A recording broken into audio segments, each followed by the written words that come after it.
It's the Pete Sousa Show. Sports, Pete. Nobody tells our stories better than our clients. The difference is stark. I was rear-ended at a stop. I thought I was fine, and then once I got home, I realized it's a lot worse than I thought. I ended up having a ruptured disc. You say you're not hurting, and then an hour later, you're saying you're in all this pain. I just felt like most people would think that I was lying. And that's when I decided to call Daniel Stark. I owe a lot to Daniel Stark. They really got me what I deserved. The difference is stark.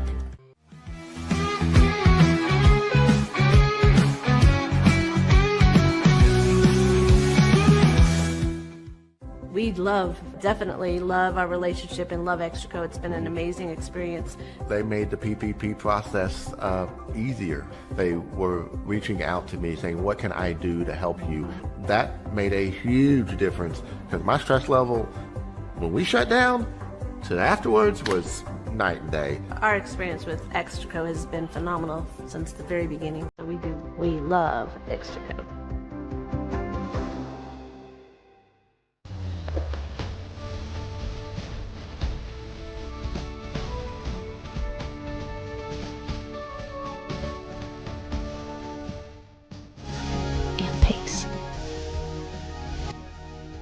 With Ease US makes studio quality voiceovers for your videos online in over 149 languages and dialects. Never been easier to create professional grade videos and voiceovers. Try it today at easeus.com. That's EASEUS.com.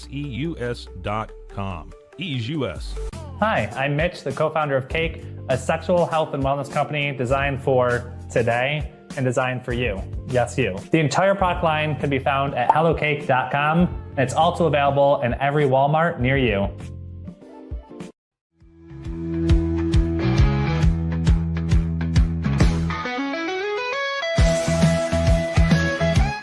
Send money abroad in just a few steps with Remitly. Sign up with your email, enter an amount, choose how your loved ones receive the money, enter your recipient's information, select a payment method, hit send, and relax. Download the Remitly app today. Tervis is all about staying hydrated. Each product is built to last and comes in endless designs to match your personality. Stay refreshed and express yourself with Tervis. Visit tervis.com today and find your perfect tumbler. Looking for tickets to the hottest shows, games, and events? Ticket Liquidator is your one-stop shop for great prices, no hassles, and guaranteed tickets. Whether it's sports, theater, or concert, for the best seats at the biggest events, start with Ticket Liquidator today at ticketliquidator.com. Ticket Liquidator. The U-Like Air 3, launched in 2023, ushers in a new era of sapphire ice cooling technology, offering nearly painless hair reduction in just 3 weeks. That's ulike.com. U-Like.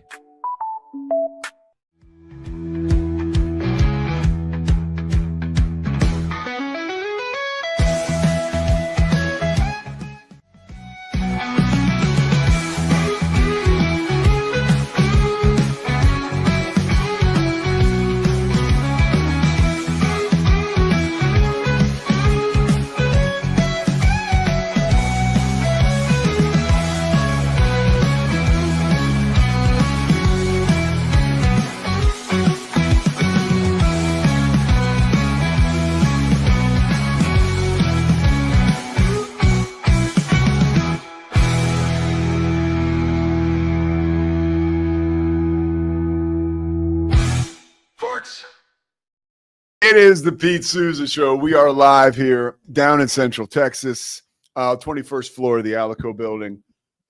Scotty Swingler, Pete Sousa, Chris Visser down in Central Florida. He's getting ready. You know, he probably took a trip to Disney World yesterday. He's back home now, just kind of settling back in because we know he likes to have fun down there. And we got Spencer Tillman today, and we got Greg Wrubell from BYU. So we're talking a lot of college football. And I want to start off because we got Spencer coming up at 10:15. Of course, we're presented by Slovakics. Look, man, I don't even know how to get into this, but I have to address it at the top of the show. Marshawn Nealon, 24-year-old Dallas Cowboys player, defensive lineman, second-round pick from Western Michigan, has died. The Cowboys put out a statement. To speculate is to guess, no idea. I know he had a touchdown on Monday night and this morning he's gone, which is just like, it just shows how fleeting, right, this whole thing is. So, you know, thinking about him, thinking about the Cowboys, that just sucks. You know, when anybody's 24 and they die, it sucks. Anybody dies, it sucks. So if we learn anything more, I know Scotty reached out to Mosley, obviously our Cowboys insider, Matt Mosley. If we learn anything more, we will share it with you. But, you know, it's just awful. I know his mom passed away right before he got drafted suddenly, and he wore her ashes around his neck for at least after he got drafted. But just a terrible situation. Terrible, terrible, terrible. So we move through that, right? And as best we can, try to switch topics. There really is no way, but we're going to talk about Alex Rodriguez, right? And we're going to try to lighten things up here. So HBO, Alex versus A-Rod, that is the documentary, okay? It comes out, I think it's out today.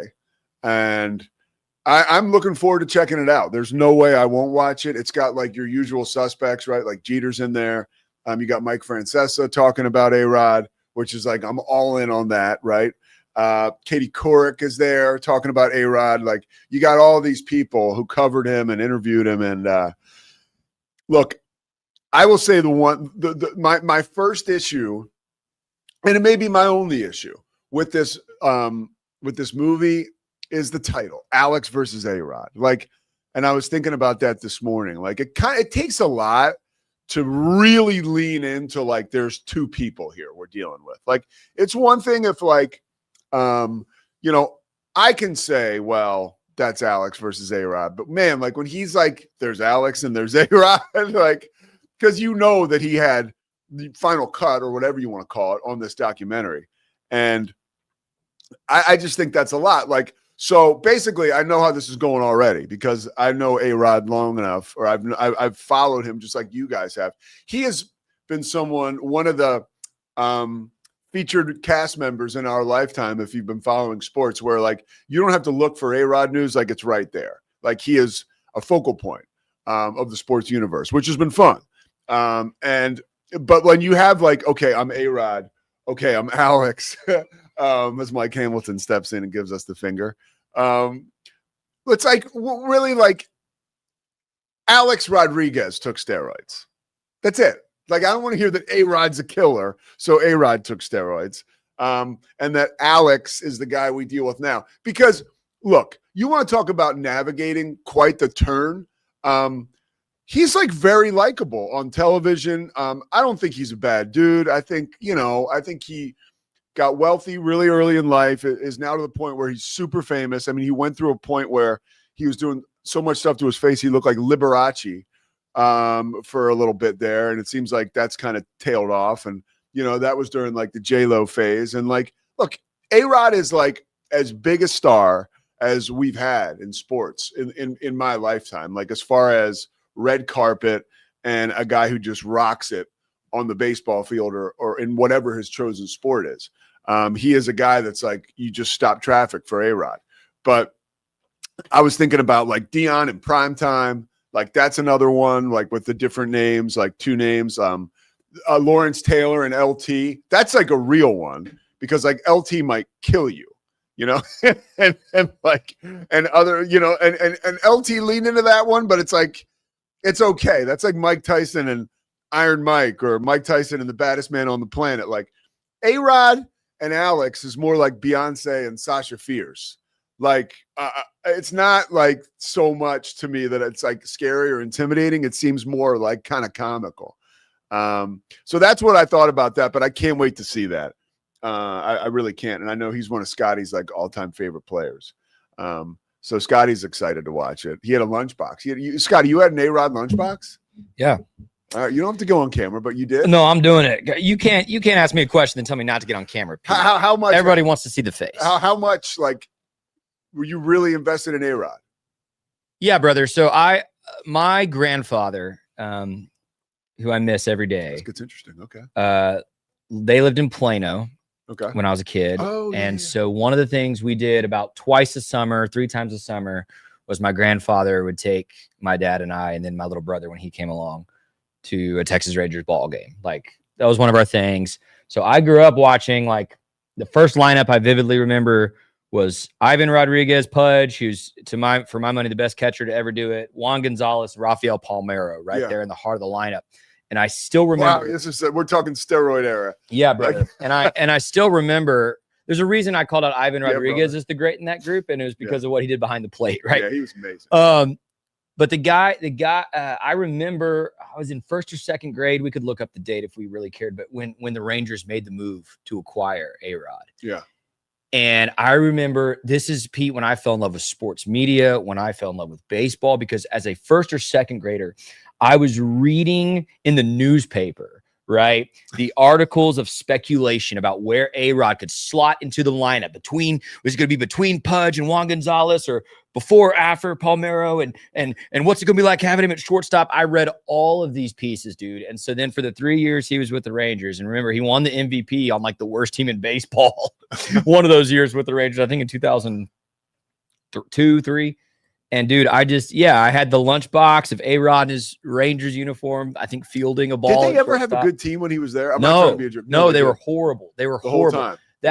That era of Texas Rangers baseball is defined by, you had like 4 of the greatest power hitters in the league, even in the steroid era. Like, Rangers had a top 5 hitting roster every single season, but couldn't get a good pitcher anywhere, starting, bullpen, anywhere to save their life, and ended up going sub 500 every year, despite the fact they'd score 9 runs a game. That was how that era of. But as a kid, like, I'm watching A-Rod and Pudge and Juan Gonzalez hit home runs every time I'm at the stadium. So that must have been amazing. So I texted you this morning.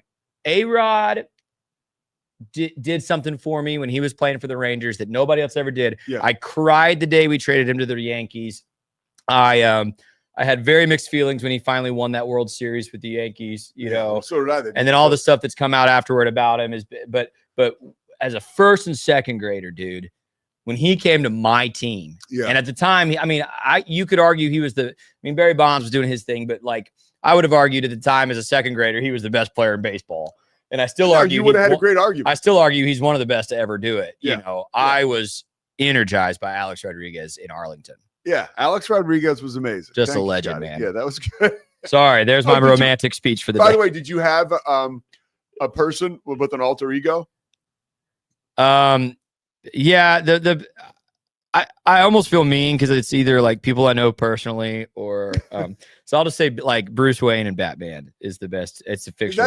That's a fictional character. But you know, that's kind of where it's 2 people and 1 person, and that's kind of the ultimate. Yeah. You know, okay. All right. Archetype. And so, and we'll just keep this segment going, and then you let me know when Spencer's here, okay?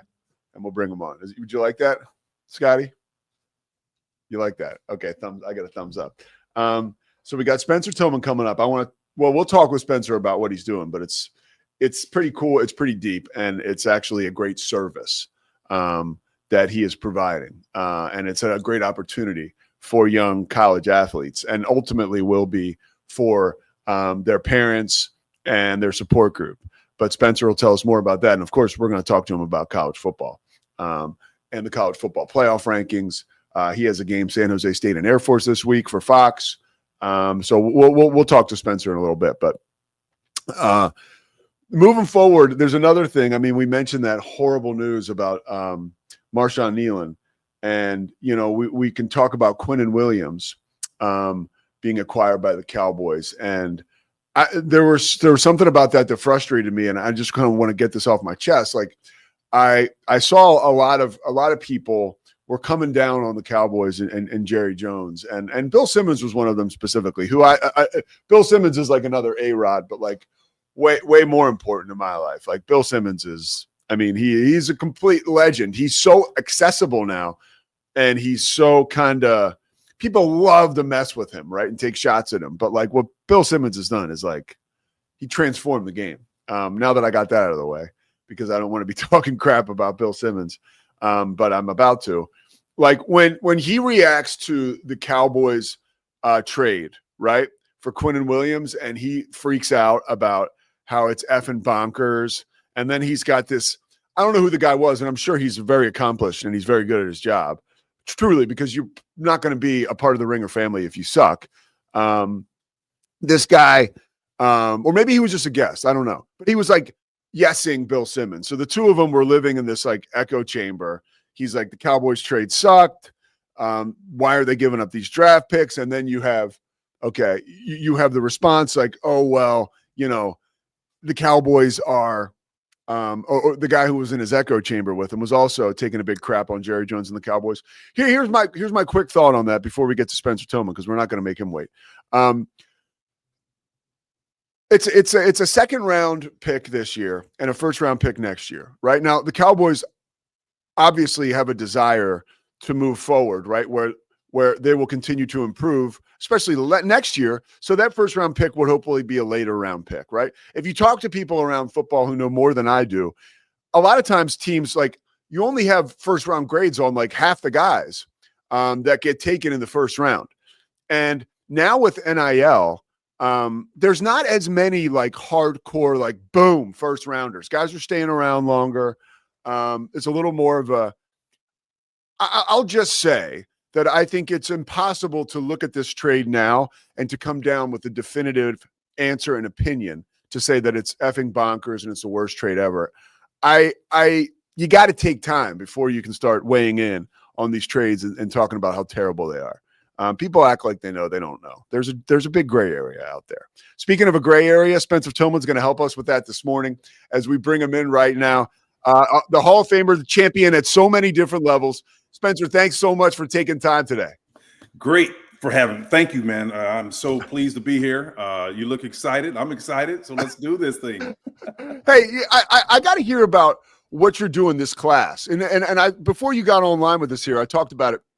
It really is more of a service that you're providing that you feel as though college football needs. Now, you played for Barry Switzer in the mid 80s, where there was like, what was happening to you guys was probably wrong. It was just wrong. It was just wrong, right? Like the money that student athletes were generating and the fact that every time there was some kind of cash flow there, that there was a major penalty and a major consequence. And now today, some people may feel like we overshot the mark, right? Yeah. Where are we right now, Spencer, in your opinion, as to serving these student athletes the way that we should and providing them with proper compensation and, to your point, experience and a spiritual fitness that we're giving these young people? Pete, you've been around the game a long time. Got a lot of respect for you and what you're about, man. So I think you know that at Oklahoma, our reputation was one where we're not going to be longing for much. We invented NIL before it came to be a real thing, right? So, you know, look, the bottom line is I think it was kind of ironic, but at the same time, it was kind of serendipitous that I was there at Oklahoma in 1984 when Andy Coates, who was the lead attorney on the case in Regents versus the NCAA, that actually sued for the right to broadcast their own television shows. So at that point, the NCAA was kind of controlling everything, right? And they decided who was going to be on TV. And these Southerners didn't really like that. And people forget it. Oklahoma was actually part of the Confederacy. So they're part of that same group down to the Southeast, man. They weren't digging that, right? They wanted more control of things. And so along with Georgia, not a surprise there, they kind of got together and they sued and they won. And, you know, I don't think there's ever been a time in the history of college football where they've ever been compliance with Sherman antitrust law, which actually was enacted in 1890. So it's never been in compliance. I think it's just that football is so much woven into the fiber of who we are, Pete, that we've never questioned it. And it's such a significant thing. But that doesn't excuse the fact or give you the right to abridge the rights of people just because it's burnt into our culture and it's who we are. And the courts finally decided that this last year within the calendar year. But for the better part of 117 years, it was that way, to your point. And I think the bottom line is we've got to come up and now we've got to deal with what is being posited as chaos. And I don't think it's chaos. I think it's just part of a natural progress of a kind of like a three-legged stool. Two of those legs are really developed. That would be the institutions themselves and then the television piece, which you and I are part of. And then you've got the student producers, what I call them. I don't call them student athletes, but those student producers are the ones that are generating the revenue. And they are the ones that are in this kind of 5-year cycle, right, Pete? Where they're in it for 5 years, they're out of it in 4 in terms of eligibility. And then there's a new fresh crop coming in there. Well, you got legacies going on. Guys, 30 years, Sankey and all of those guys that are running the SEC and, just Tony Petitti now, Big Ten. I worked with him at CBS. Those guys can stay in place for 30, 40, 50 years. And the system churns these guys out. So that's the long kind of full-throated response there, but I'll be brief in the next responses. But man, it's a big topic, man, and it deserves a lot more attention than we can give it here today. No, and what you're doing, can you talk to me a little bit about the spiritual malady that is, or the spirituality and the experience that you talked about that is lacking? I'm super curious about that. I don't want to give all the answers of the course away, but I do want to figure this out a little bit with you. Well, it's interesting that you kind of honed in on that, because I do believe this is a spiritual issue. It is one where if you can consciously understand every aspect of American life, where people are presenting a talent, a gift, and they're remunerated as a result of it, we usually position them as deserving of some remuneration, some income for a result. Only in this notion of amateurism were we able to create a construct and make people feel guilty for receiving something for producing billions of dollars. I mean, that's totally antithetical to the way that America works, right? But how did it happen? Well, I'm telling you, it's got to be a little bit of sleight of hand, or it's a moral issue. And that's where the spiritual piece come in, because, I was raised by a missionary, and we used to be taught that we don't fight against flesh and blood. We fight against principalities and spirits of the air. And in essence, just the zeitgeist of the times, whether it's pride, hubris, excessive pride, whatever it is that's out there that's gripping the culture, that's what you're really warring against. And so it's futile to attack people per se. You have to attack the essence of it. And I think it is a spiritual one.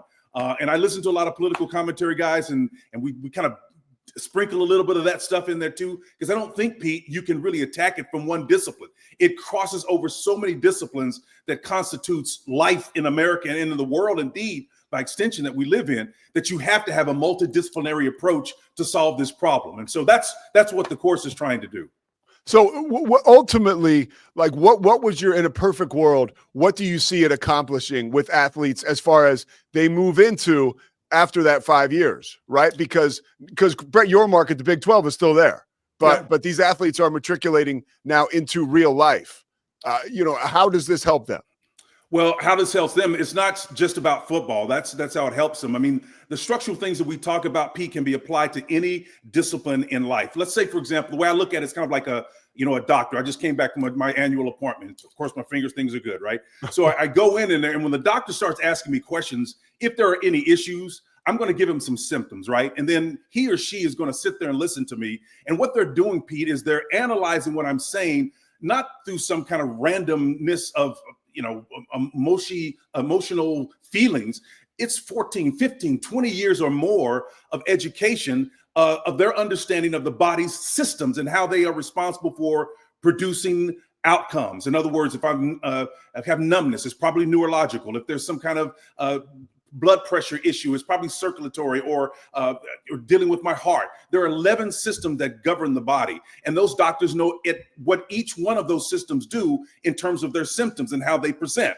And so eventually, if they get it right, they're going to do what? They're going to practice medicine. They're going to go through the process of saying, okay, this is probably what it is. Let's try this, and they may give you some medication or whatever it is. That's all we're doing here.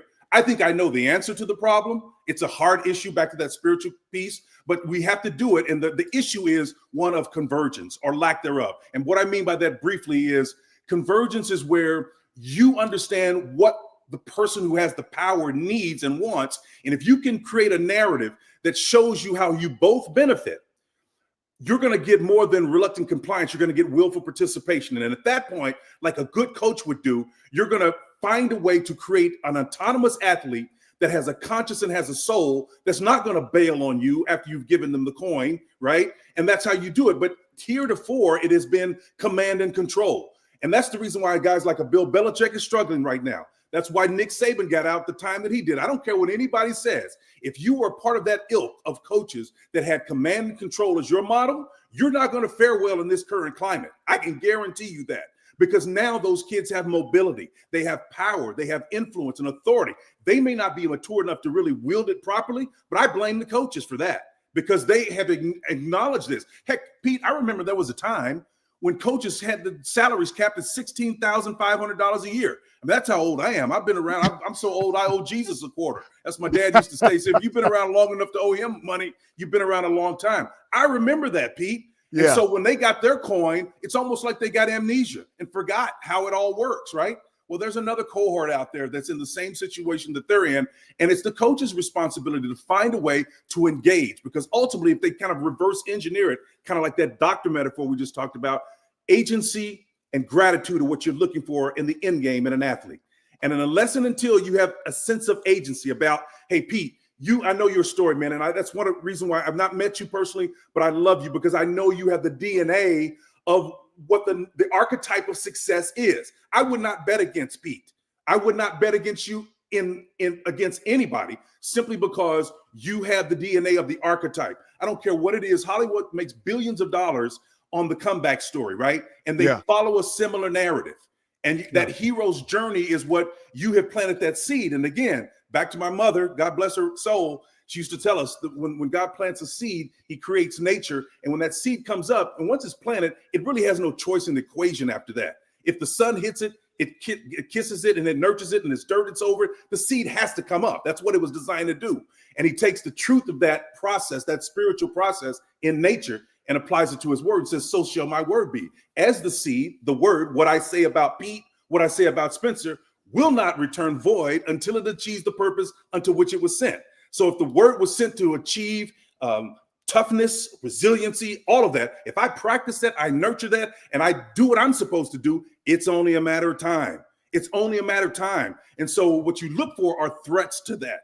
And that's what I've done with this course. I identify the threats to what we know will happen if we just do X, Y, and Z.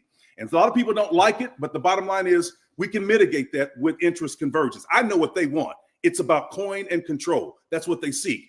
My course is going to teach them how to have a measure of a controlled outcome, but they've got to share the coin. That's the ultimate deal. I love it. I love it. And thank you, Spencer, for the kind words. For coming from you, that means a ton. And now every weekend you go to these college cities, or whether you're working in a studio, and you have to transition to diving into the game, and you make that transition seem so seamless, right? You make it look very easy. In covering college football this year, once again for you, you're on like what? I mean, as a player, right? Now how many years have you been in the broadcast game? Almost 30? Pete, almost 30, 29, 30, something like that. I started right after I graduated. Well, and I want to get to that in a second, because I think that path that you took is extremely unique. But with college football and the college football playoff, right? What do you like about that format? We have the rankings that have just come out. What works about that format for you? Well, I think inclusion. I think the fact that when we started this thing in 2014 with 4 teams, technically it was going to come down to 2. Well, we knew that there were more deserving teams involved in that, right? When you had technically 5 conferences, maybe 4 legitimately now, and some would argue that there's only 2 or 3. That withstanding, I think the thing that makes this tenable, defensible, is the fact that there are a lot more deserving people out there who are being included now. And that's all we're doing with our program too. But to keep it in this narrow lane of what's working, anytime you can expand it back to that interest conversion, what do those 8, those 10 additional teams want? They want inclusion, right? They want to share. Why are they in conferences to begin with? Because they can bring together and aggregate the population of their 16, 17 teams of the AACC, or whatever your conference model is subscribed to.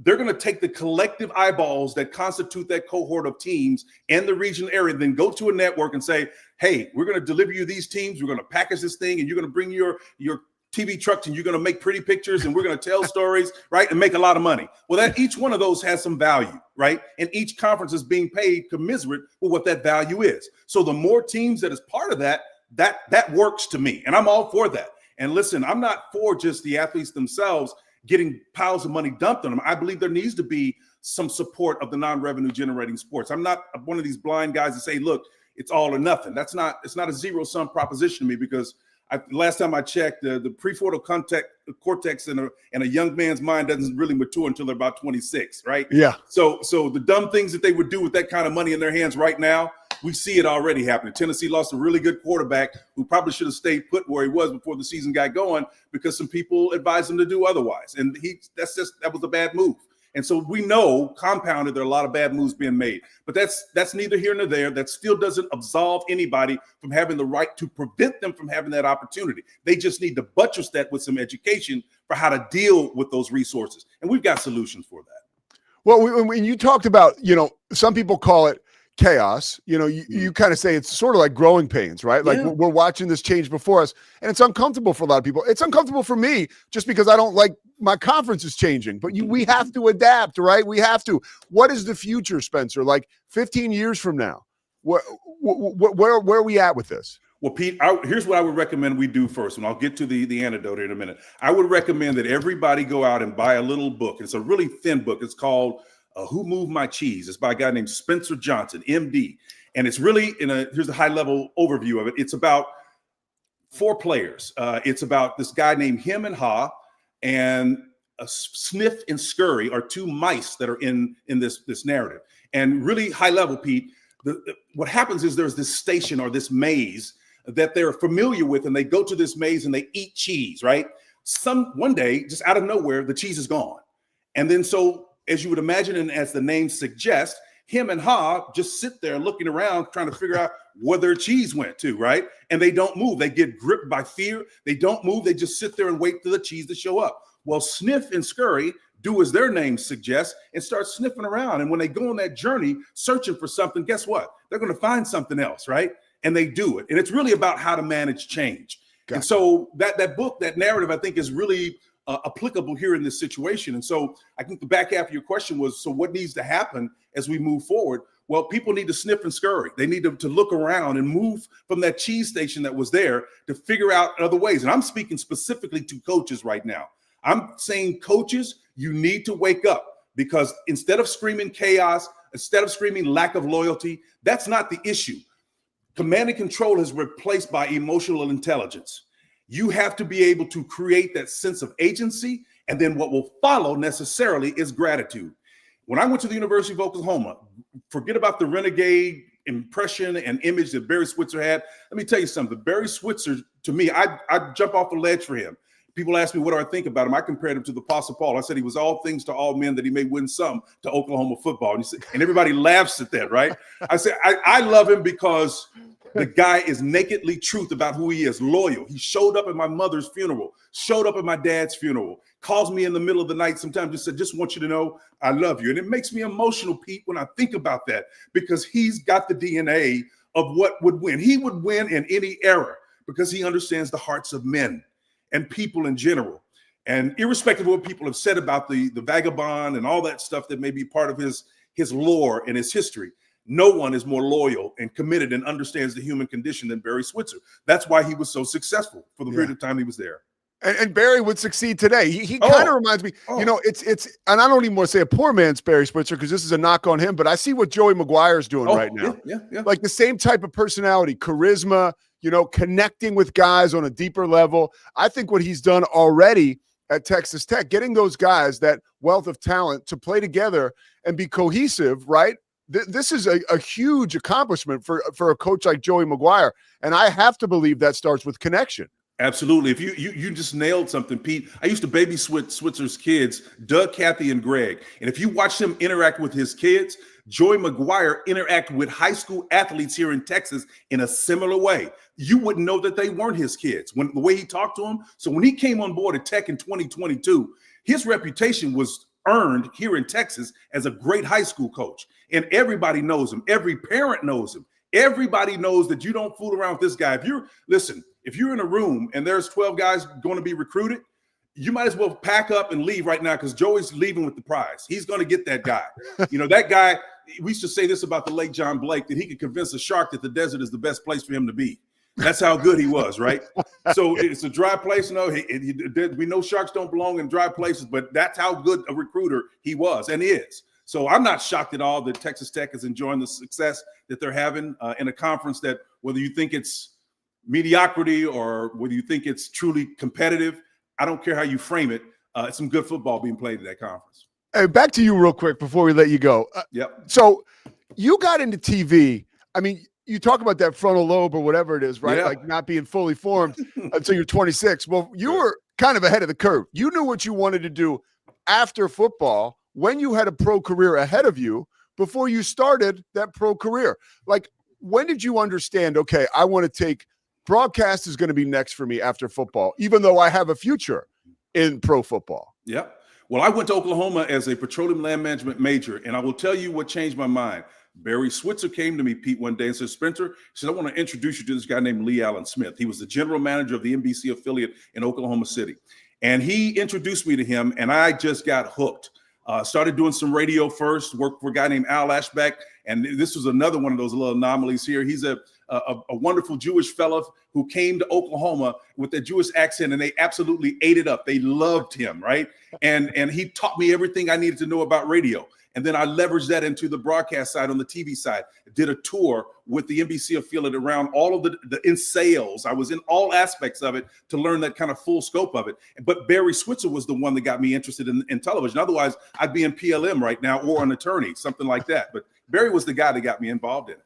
But right after you got done with the Oilers, you jump in because you go Houston, San Francisco, Houston, right? Yep. And then you retire. And then you go right into TV and like full throttle. Well, I was actually in TV when I was in college. I mean, I was working for the NBC affiliate while I was there. I interned my sophomore year, and I would actually do some weekend shows sometime when I was like 19, 20 years old. And then when I got to Houston, I was drafted by the Houston Oilers. The NBC affiliate I was working for did this little deal called the Diary of a Rookie. And they traced me and followed me, right? And they would see me in there all the time, and we would do it, put it back up on the bird via satellite and send it back to Houston and send it back to Oklahoma City. And one of the Paul Policelli was his name, was the news director. He saw me working and he said, well, who's that kid? He asked this guy named Rick McFarland, who was one of my producers. He said, who's this guy showing up here every week? And he said, what's so-and-so? He's the guy. And what happened is, Pete, I had sent a letter to them prior to being drafted by the Oilers and requesting, that I come and you guys look at my work, and they said, no, don't have anything available. Well, I ended up getting a job there and beginning to be an anchor there at that NBC affiliate. And I worked for them for like 10, 12 years and while I was in the NFL, right? And then when I retired, I worked a couple more years and then got the gig at WABC in New York City. And that was like that. You were at WABC for like a hot minute, and then you go right to the college football show with Brando. Right, with Brando. And then there was a little stop in there with KPIX, in San Francisco. I was working with them, Gary Ratnich and those guys for a little bit over KNOR with the other side. So, there was a little bit of that in there. And then Lee Steinberg, who was my representative at the time, worked with me a little bit on that. He said, and I told him, no, man, I want to go back and play. So I went back and played 3 more years and then came back and then went to WABC TV, then hopped over to CBS with Tim, where we were the longest tenured lead analysts in the history of college football there at CBS. So that was a great run. An amazing team. I know you hear it all the time. People miss you guys together. I do love you being with Eric. And I think that Tim kind of does yeoman's work. Like he's helped, not helping, but Devin Gardner's great. But Tim is great. Tim can be like the glue. Yeah, he's the glue, and he's a little bit like you mentioned Switzer, right? Like he can kind of help people out all things. Well, go ahead. No, I don't want to interrupt. Tim is a unique breed. We love each other. We spend time with each other's family, and I can tell you anything I would say about him, Pete. Yeah. He knows about it. Tim knows his quirks. I know Tim Brando. We have creative tension. That's what makes us work. We speak the truth to one another. Yes. And so that's the reason why our relationship works. Yeah, it works very well. All right, last question for you. You were that 85 team you won a championship with in Oklahoma. I mean, and you won a Super Bowl on one of the greatest teams ever in San Francisco. But that 85 team is just so interesting to me. It was so captivating because I don't want to say it was before all the rules, basically. Like you guys created NIL. You mentioned it. How colorful was that team with you, the Boz, Casillas, Jamal Holloway? Like, what was that like, man? It had to be. You guys were like a bunch. It was almost like a cartoon show. You guys were so much fun, like Mr. T and Hulk Hogan and stuff. It really was. You're absolutely right. You nailed it. It was a fun show. Here's a quick narrative that kind of encapsulates all of it. So we win the national championship in '85, Pete, and we go celebrate. We've got this big shindig. The guy aforementioned it was the director at the NBC affiliate, puts on this big shindig for us. And we are at this swank hotel downtown, and they've got a lot of celebrities. We're 18, 19, 20-year-olds. We don't know who all of them are. But I go into the bathroom, and then out comes this guy named Tony Rayburn. He's on the defensive side with Bosworth and Ricky Bryant and all these Scott Case, all these great athletes that we had on that team. And he comes out with this. He's dark as I am. He's a black dude, right? He's dark as me, and he's got this look on his face, and he's ashen. And I'm like, what? And he goes, Pa's in the bathroom. I'm saying, Pa, what are you talking about? He said, Pa, and he said something else. I'm not going to use the expletive that he used. Out comes Lauren Green, the late Lauren Green of Bonanza, right? And he's coming out of the stall, and he's got this look in the face. And I said, Paul, and I did the same thing, right? We're cracking up. I mean, it was just one of those moments, man. And we had 1,000 of those moments like that, those fun times where the personalities just come out, the nakedness, the rawness of it was indicative of what we were as a team. And our coach was an extension of that. Brian Bosworth would have his dog Raider sitting right behind the team. We'd hang half 100 on people. We'd turn around, his Doberman Pinscher would have a little, little collar around his neck, and he'd be sitting there watching the game in his seat, And then I remember as a freshman, when you mentioned Jamel Holloway, people forget that Troy Aikman was our quarterback at Oklahoma. Yes. He was our starting quarterback running the option game, right? He breaks his tibia against Miami. In comes this little 5'9" running back out of Carson, California. And he looks at me and he looks at Lydell Carr and he goes, y'all ready to roll? And we're like, what? Like, what? And I looked at Lydell and he looked at me and he just shrugged his shoulders and says, let's go. And then we lost the game to Miami, but we ran the table. And Tennessee ended up beating them later in the year, and we won the national championship, right? Yeah. Beat Penn State in the Orange Bowl. And he became the first true freshman to go wire to wire and win a national championship.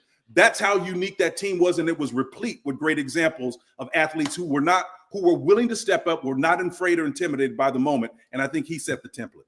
Spencer Tillman, dude, you set the bar, man. You set it real high. Thank you so much for taking time. The masterclass every athlete and parent needs to win off the field. Look it up. It's a great opportunity for people to understand how to take advantage of what you're talking about, that all the things that could come with being a successful student athlete. So student producer. Absolutely. Student producers. Yeah, nothing significant happens in life without leadership. The bottom line, and that's what we need. And that's where can people find you guys, Spencer, if they want to?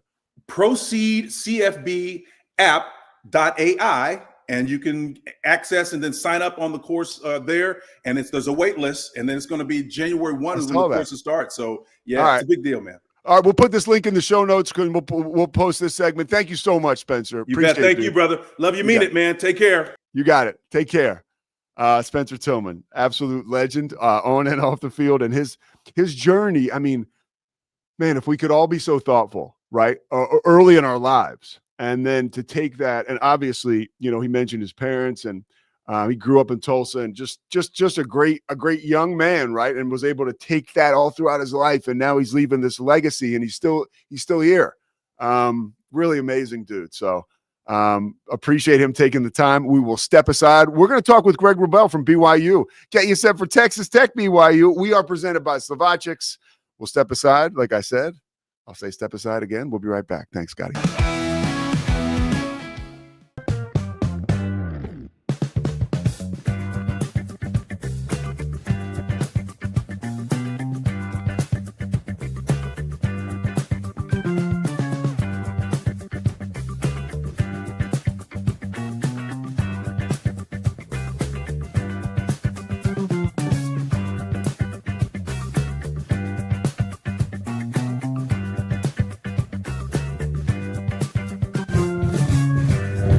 Bubble allows you to make it real and for it to actually work.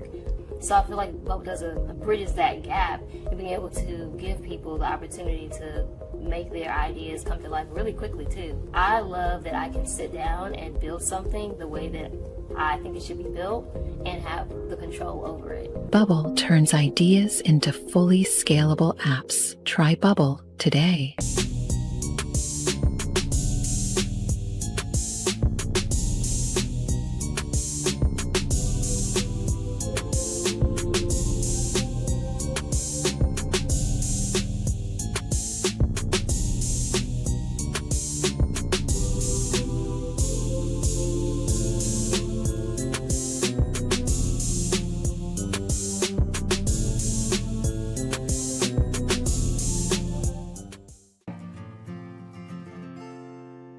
Hi, I'm Jo from Face Theory. You're going to want to have a specific goal for your skincare routine. What do you want to achieve? Active ingredients are really strong, and if you're using too many at once, your skin can get overwhelmed. Don't overspend on products. Choose products that have scientific research behind them. At Face Theory, if you're not happy with a product, just say so, just give us a shout and we'll give you your money back, no problem.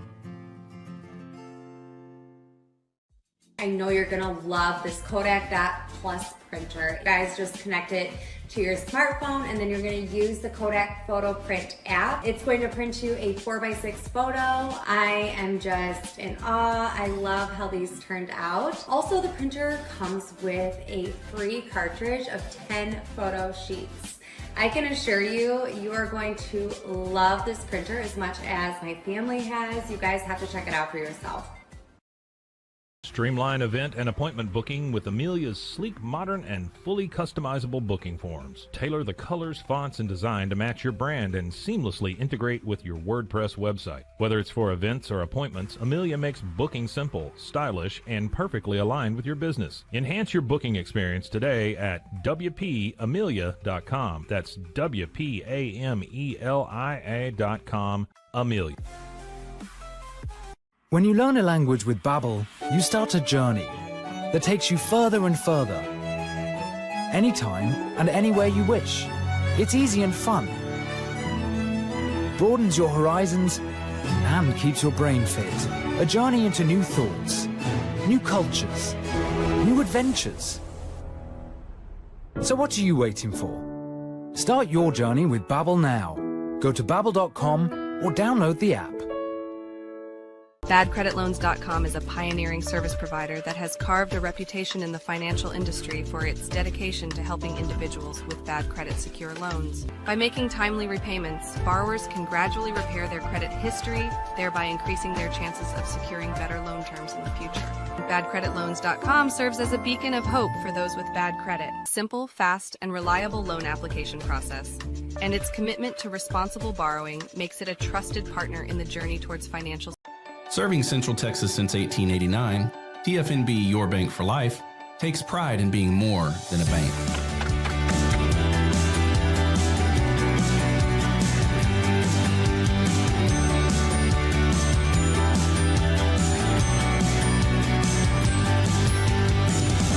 At TFNB, we remain committed to these principles.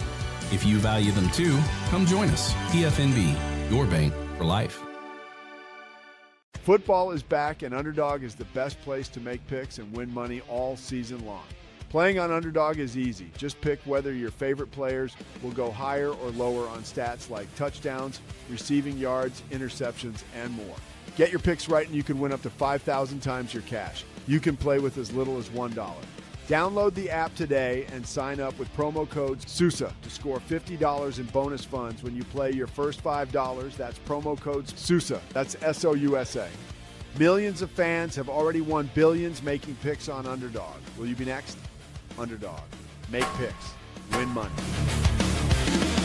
Must be 18 plus, 19 plus in Alabama and Nebraska, 19 plus in Colorado for some games, 21 plus in Arizona, Massachusetts, and Virginia, and present in a state where Underdog Fantasy operates. Terms apply. See assets.underdogfantasy.com/web/play-and-get-terms_DFS_HTML for details. Offer not valid in Maryland, Michigan, Ohio, and Pennsylvania. Concerned with your play? Call 1-800-GAMBLER or visit www.ncpgambling.org. In New York, call the 24/7 HOPE line at 1-877-8-HOPE-NY or text HOPE-NY. That's 467-369.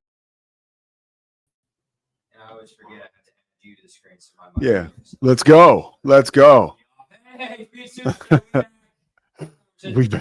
That was amazing. Man, Underdog, not just something we talk about, something that I play just about every day. Here are my college football picks for the weekend. And the first game that I picked is actually tonight. So you need to stay locked in here.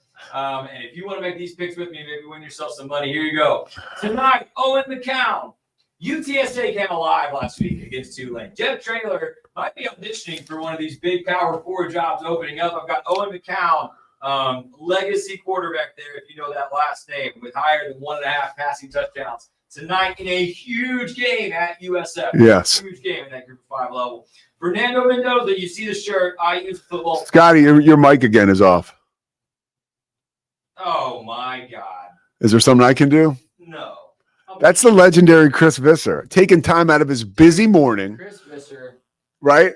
After he delivers Spencer Tillman and an amazing segment. Listen, I was actively looking up breaking news here. That's okay. Owen McCown with higher than 1.5 tonight. Fernando Mendoza higher than 1.5 passing touchdowns at Penn State. Listen, here's what we've seen from IU. They play all the way through the fourth quarter, and they're going to run up the score on people. So give me 2 or more passing touchdowns for Fernando. Bear Bachmeier's worst rushing game in the past 5 weeks was 42 yards. So, yes, give me higher than 34.5 rushing yards for the kid against Texas Tech in the huge game at 11 a.m. Saturday.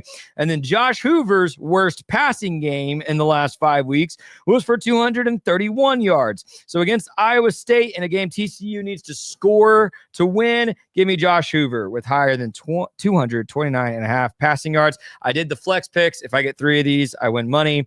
You can join us at Underdog. Use that promo code Sousa. Okay. For all the bonus cash. We've got breaking news here that we need to let me get to this, Scotty. This sucks. And this is from our buddy Calvin Watkins, who's joined the show before, of the Dallas Morning News. I'm just going to read you the whole article because I don't want to get anything. I just want to get it right. Dallas Cowboys defensive end Marshawn Nealon has died by suicide. It has been ruled the second-round pick out of Western Michigan. Now let's get to the article. Dallas Cowboys defensive end Marshawn Nealon died Thursday morning from a self-inflicted gunshot wound following a police chase, authorities say. He was 24. About 10:33 p.m. on Wednesday, Texas Department of Public Safety troopers attempted to stop a vehicle for a traffic violation on the northbound lanes of the Dallas North Tollway near Keller Springs Boulevard, Frisco police said. The driver didn't stop, refused to stop, resulting in a pursuit where troopers lost sight of the vehicle, police said. The vehicle was later located abandoned and had been involved in a crash on the southbound lanes of Dallas Parkway near Warren Parkway. Initial reports showed that Nealon fled the scene on foot. Officers established a perimeter and searched the area with assistance of a canine and drone units, though it's not clear from whom police received information that Nealon had expressed suicidal ideations. DPS troopers, along with Frisco police, found the driver, Nealon, dead around 1:30 a.m. from a self-inflicted gunshot wound. A spokesperson for the Plano Police Department said officers responded at about 11:40 to a welfare concern at an address associated with Nealon, but no contact was made. Frisco Fire Department and Collin County Medical Examiner's Office did not immediately respond to requests for comment. So we're getting a bunch of information that's being thrown into this immediate pot right now to try to develop and establish some kind of timeline. But in his final year of college, he lost his mom, it says, right after lost her suddenly. And this is a guy who had a touchdown in Monday night's game. It's just awful. And there's recordings from TMZ where you can hear his girlfriend making a call saying that, he would, and she was telling police basically, hey, he'll end it all. Oh, yeah. So that's as tough as it gets, right? No words, just sadness, man. That sucks. We learn anything else, we'll continue to keep you updated. When we come back in a couple moments, we're going to talk. And again, how the hell do you pivot from that? You just don't. You just move on. We're going to talk with Greg Wrubell about BYU and Texas Tech. But we're going to take a break, come back, and get back onto the field with some college football. But now we'll just take a moment and take a break, and then we'll come back. The Pete Sousa Show, presented by Savacha. Overwhelmed by your inbox? Clean Email is here to help. Organize, clean, and manage your emails with powerful automation tools. Say goodbye to spam and clutter and enjoy a stress-free inbox. Try Clean Email today at cleanemail.com. What if you could clean clean? With bio-based formulas and deep cleaning enzymes. No dyes, phthalates, or mystery ingredients. Just powerful pods for your dishes and laundry. Now you can, with drops made clean, made to clean. Welcome to Kit Bag, the ultimate destination for football fans. Whether you're cheering for Arsenal, Chelsea, Manchester United, or any other top club, for true football passion, think Kit Bag. Visit kitbag.com today. That's kitbag.com. Kit Bag. It's the Restore Clarity Focus Patch, my little secret weapon for staying sharp, focused, and on task. Each box comes with simple instructions inside, so you always know exactly how to apply it. Each patch lasts for 3 days. I love that I can wear it all day. Samsonite is the world leader in durable, high-quality luggage and travel accessories. travel with Samsonite and pack confidence every step of the way. Shop now at shop.samsonite.com. Samsonite. At Tusane's, we understand that maintaining a healthy lifestyle can be challenging, especially in today's fast-paced world. That's why our mission is to make fitness accessible to everyone anywhere. Visit Tusanes.com today and start your journey to better health. That's TOUSAINS.com.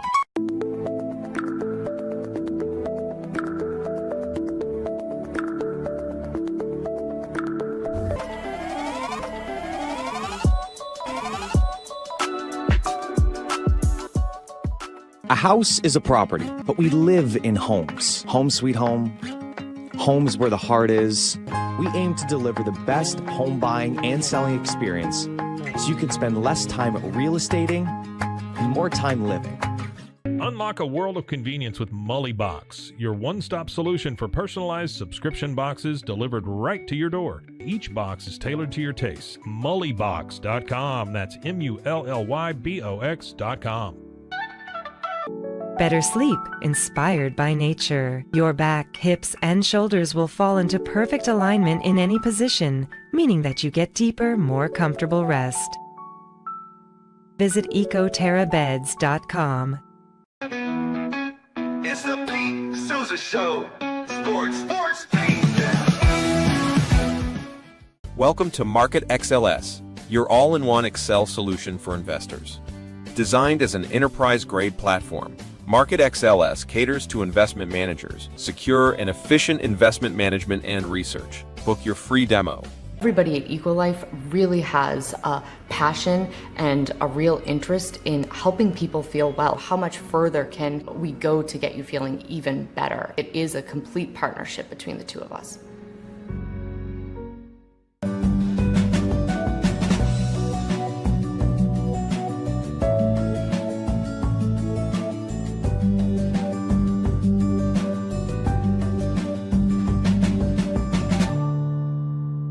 So all you have to do is tap your Popple to the back of someone's phone, like that, and they instantly get your social media and contact info right on their screen. They don't need an app or a Popple to receive your info. So get your Popple today and start impressing everyone you meet. Make it pop. It's hard to find supplements that work. No, thank you. Plant-based supplements made from the Earth's most powerful plants for your immune health, gut health, workouts, and more. Find out more at auraorganic.com. Stability.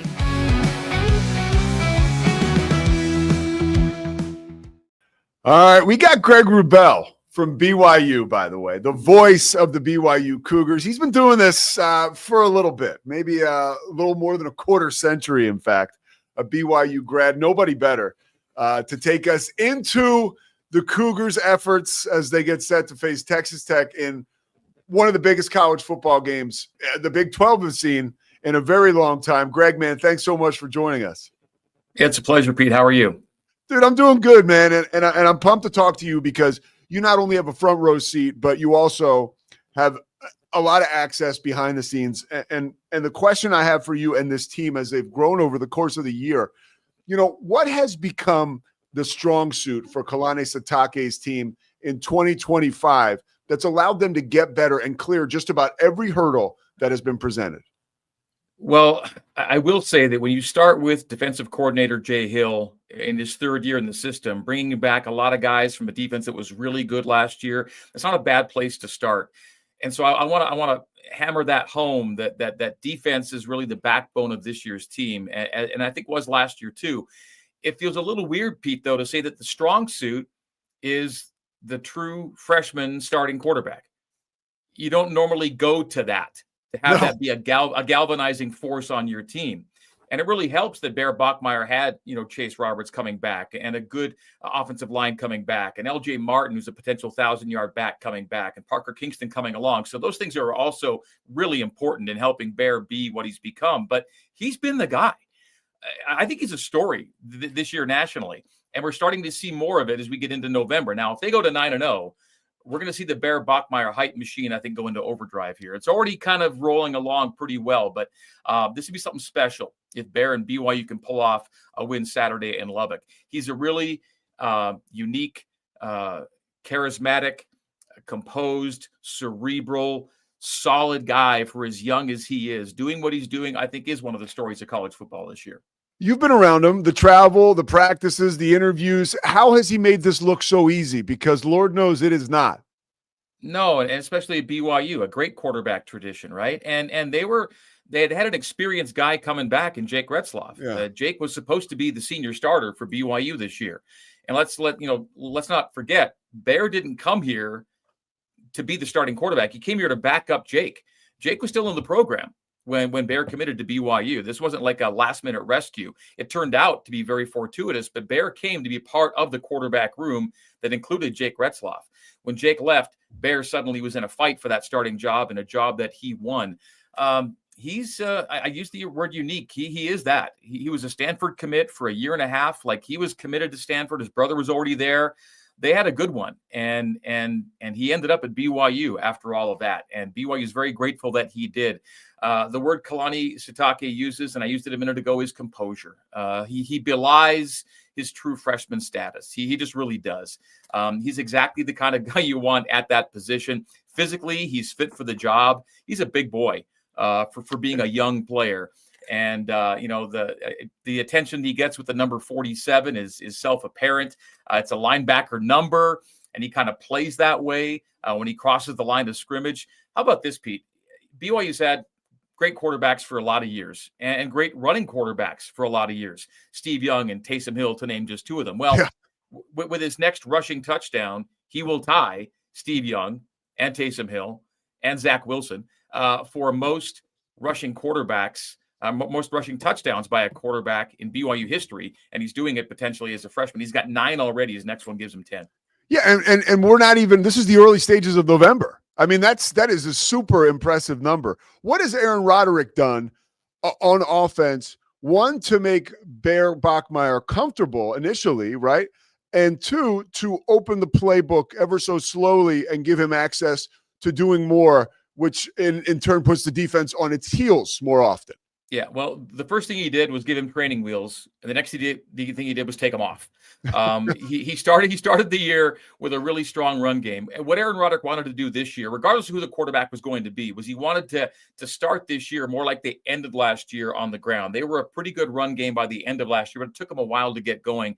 They were a little more imbalanced than he would have liked. So it helped that LJ Martin was kind of ripping off these 100-yard games early and settling Bear in that way. Sione Moa, who's not been a part of the run game because he's been injured for the last month or so, he was also a part of helping Bear settle in that way. So the first thing he did was give Bear less to manage. But it wasn't too long before Aaron realized that he could give Bear a lot to do in the helmet and then at the line of scrimmage, and he could adapt quickly and make the right check and make the right call. So within a couple of games, he's starting to see, okay, not a regular freshman, not a normal young guy. Let's do more. Let's do more, to where you find that in the last game, there he is passing for 300-plus yards at Iowa State. And that was a team, Pete, that hadn't allowed a 300-yard passer in 21 games. And a true freshman's the one to break that streak. So by game 8, the wheels have been completely taken off, the training wheels, that is, and Bear's doing everything that any other quarterback would be expected to do. And I would say probably by game 4 or 5, I think after the Colorado game, they started to realize, all right, we can give this guy the book and he can run it.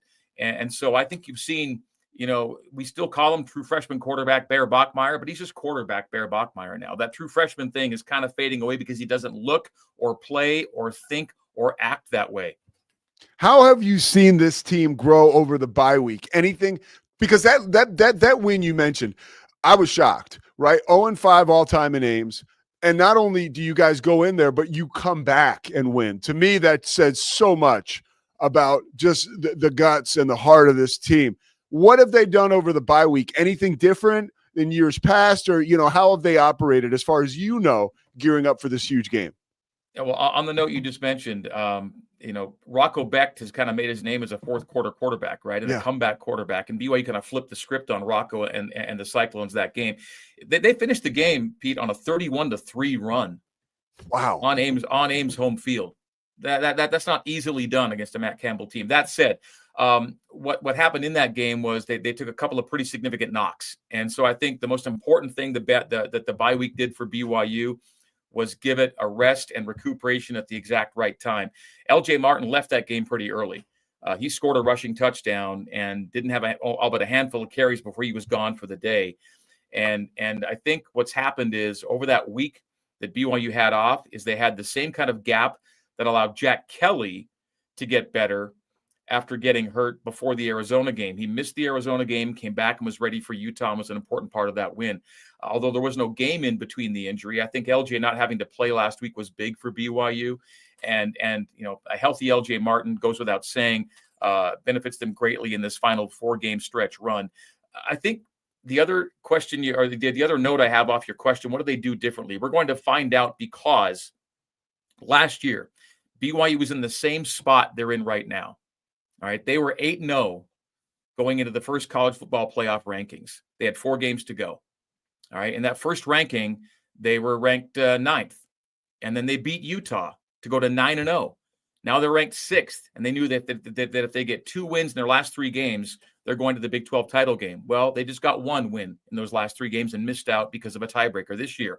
8-0 BYU, 7th in the CFP rankings. They've got 4 games to go. Again, if they go 3-1, Pete, they're playing in Arlington. That's a guarantee. They cannot miss Arlington by going 3-1. So can they turn last year's finish, which was 2-2 through 4 games, into 3-1 or better through 4 games this year? They have the experience of last year. They know what it felt like to miss out on Arlington last year. They had that November. They get to repeat the same situation. Isn't that interesting? They get the exact same scenario put in front of them. But you could argue it's tougher. Last year they had Utah, not a great team last year. They had Kansas, team with a losing record last year. They had ASU, good team, and then Houston. That was the 4-game finish. A little more manageable than this year. This year it's at Lubbock. It's home to TCU. It's at Cincinnati, and it's home to UCF. So 4-game stretch, yes, but a tougher 4-game stretch. So we'll see just how many lessons BYU learned to apply in a much tougher setting in 2025.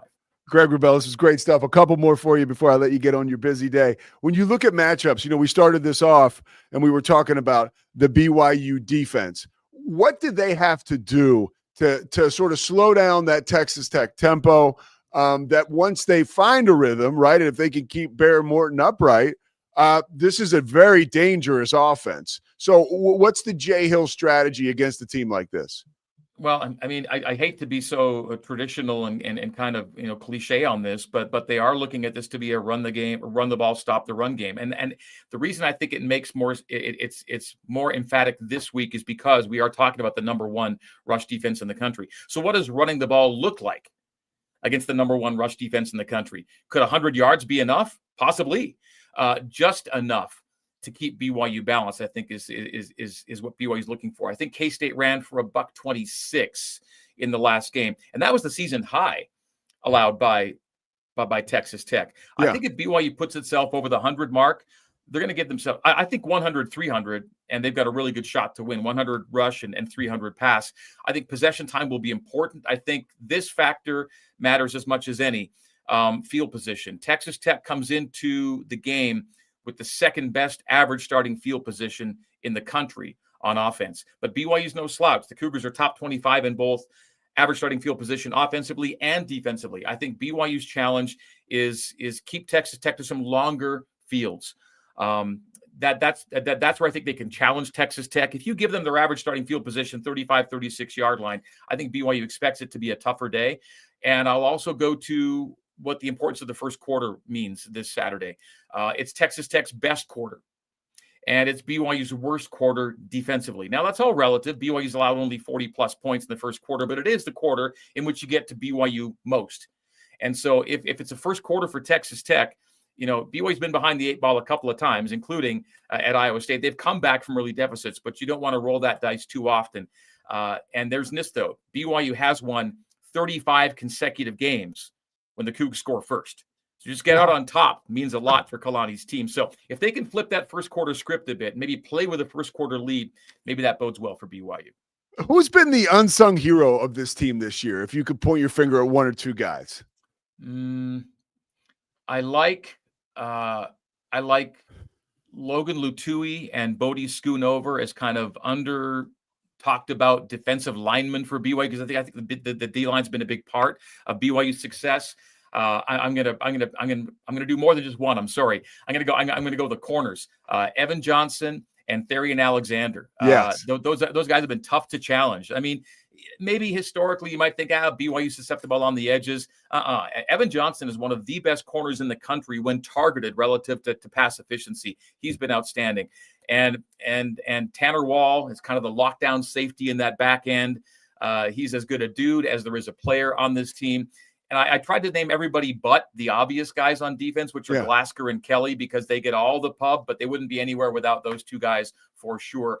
And I'm always going to want to shout out the offensive line because as great as Bear has been and as good as LJ's been in that backfield, giving time for Bear to throw to guys like Chase Roberts and Parker Kingston, I really do think that the O-line has been a strength for BYU. Not just 5, but 6 and 7 guys that have rotated to give BYU one of the better, more balanced offenses in the country. I blew that. You asked for one. I gave you 11. That's great. Hey, but that's kind of what I was looking for because I want to know who, the supporting actors are in this and the offensive line. There'll be a featured player, right, on Saturday because Texas Tech is so good and quick up front that O-line is going to have to play great. I got a question for you about Coach Sitake. You've been doing this for BYU, I mentioned, for a long time. What about Kalani Sitake's culture this season is really shining through that you're able to take note of and say, wow, because even last year, a team that was predicted to finish towards the bottom of the Big 12 starts off 9-0. I mean, what Coach Sitake is doing is special, but particularly this year, what is unique about this culture? And I almost kind of have to hold off because I think Kalani has really set it up to a situation where let's see how this thing finishes. I don't think he thinks the team finished right last year. And so how does the team finish this year will kind of show ultimately what kind of culture was different from last year. Because I think what's consistent, Pete, are the words hungry and humble. All right. They're hungry, but they're humble. They're trying to stay grounded, but they're playing with the motivation that any great team needs.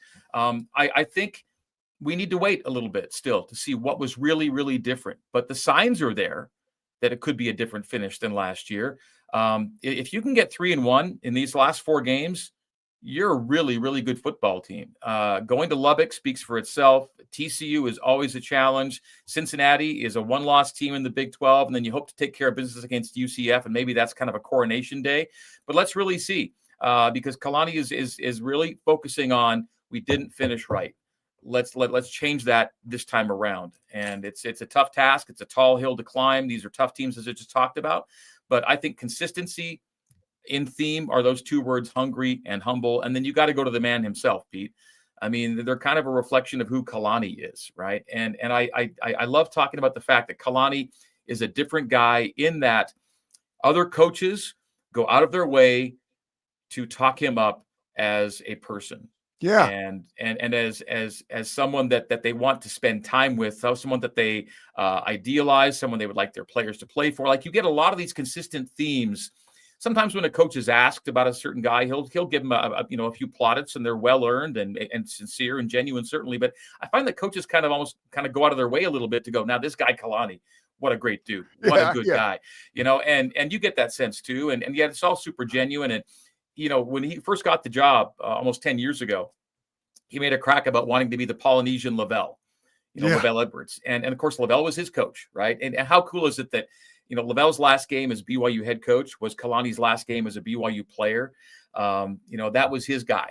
And without trying to be like Wrubell, he is like Wrubell because there's love and there's warmth and there's care for family and there's affability and there's humor.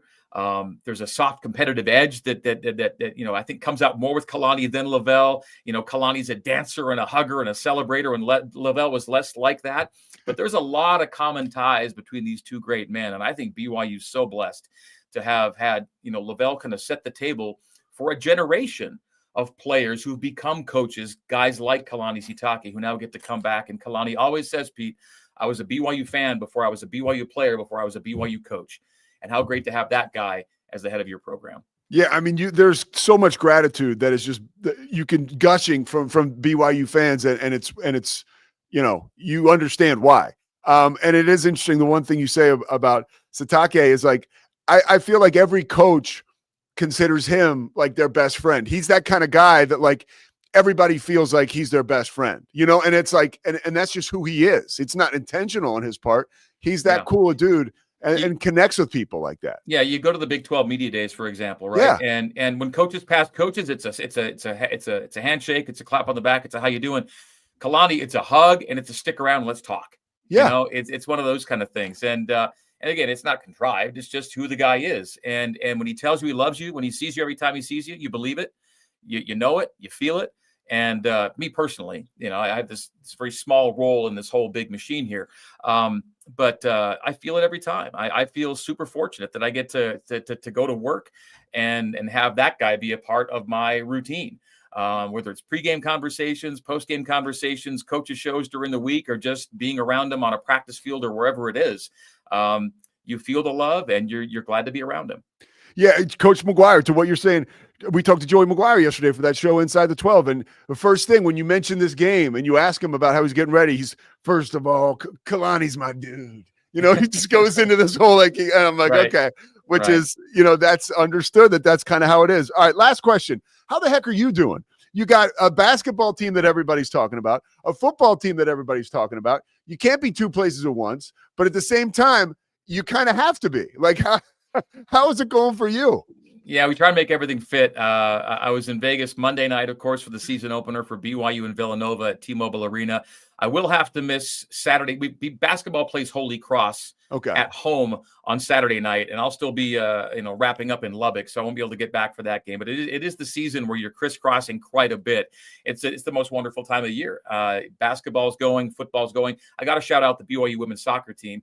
They're playing for the Big 12 championship. I saw that, Saturday night in Waco. They beat Baylor after beating TCU, the regular season champions. So Jen Rockwood's soccer team is rolling, and they're going to be back in the NCAA tournament. So I'll probably be calling an NCAA soccer game next Friday night on the eve of the TCU football game. So yeah, it'll be a basketball game on Tuesday, a coach's show on Wednesday, a soccer game on Friday, and a football game on Saturday. Let's go. It's that time of year, and these weeks are common in November.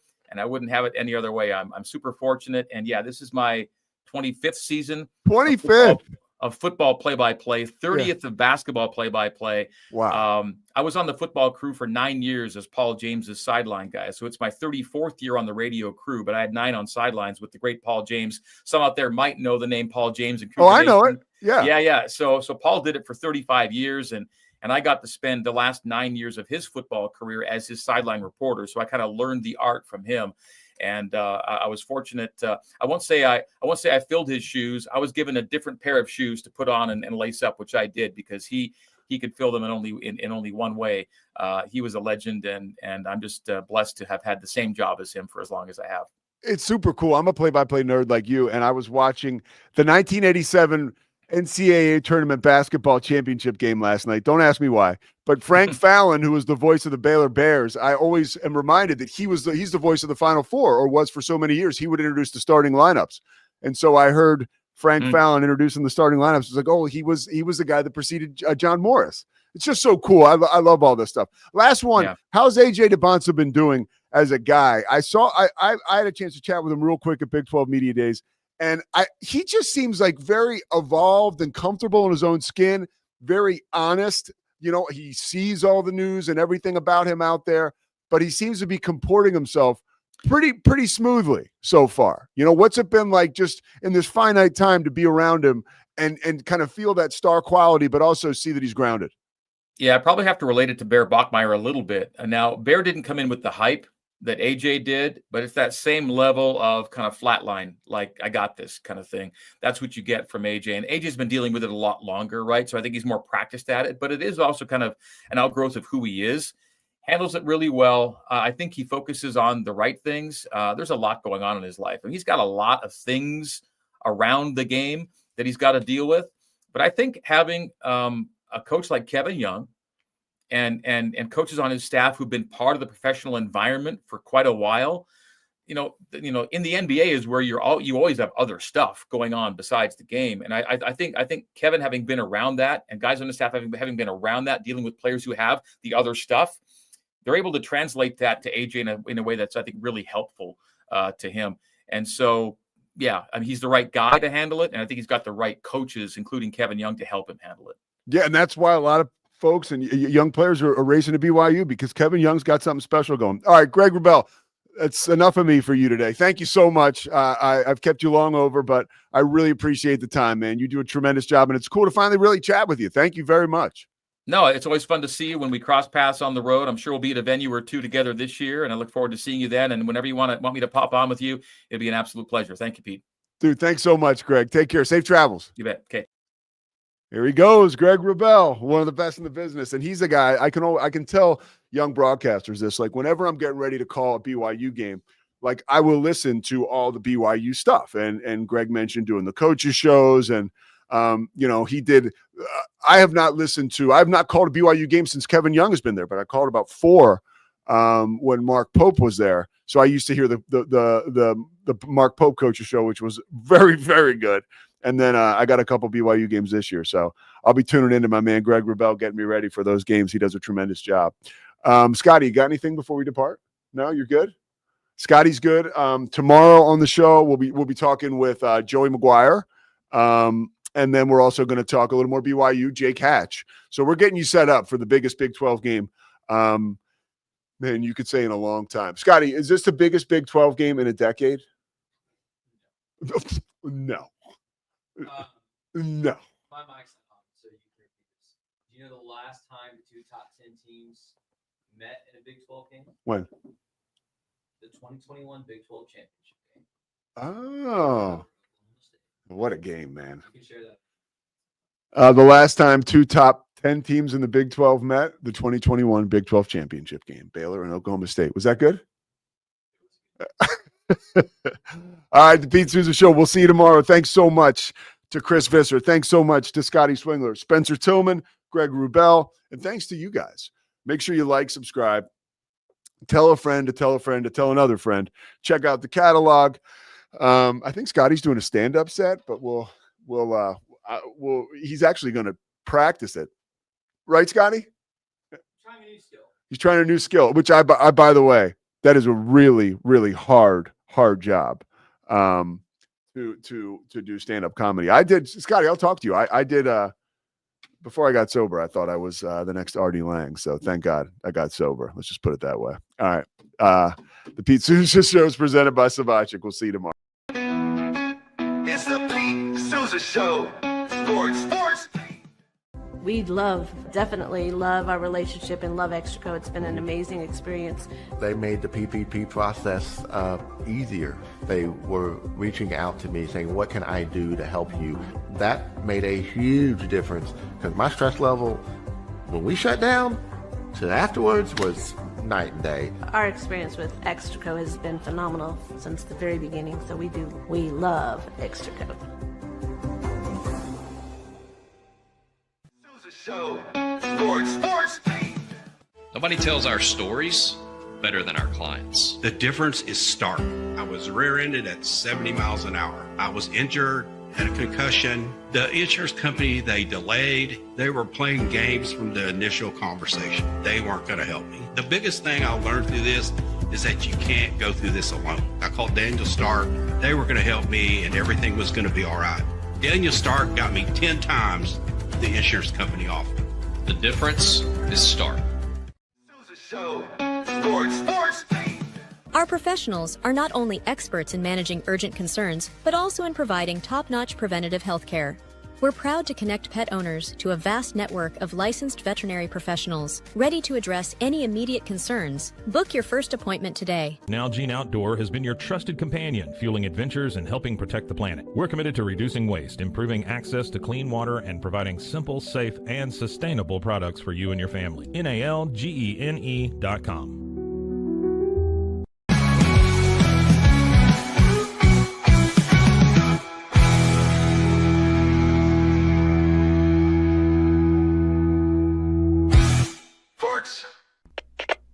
We are Rogue Media Sports.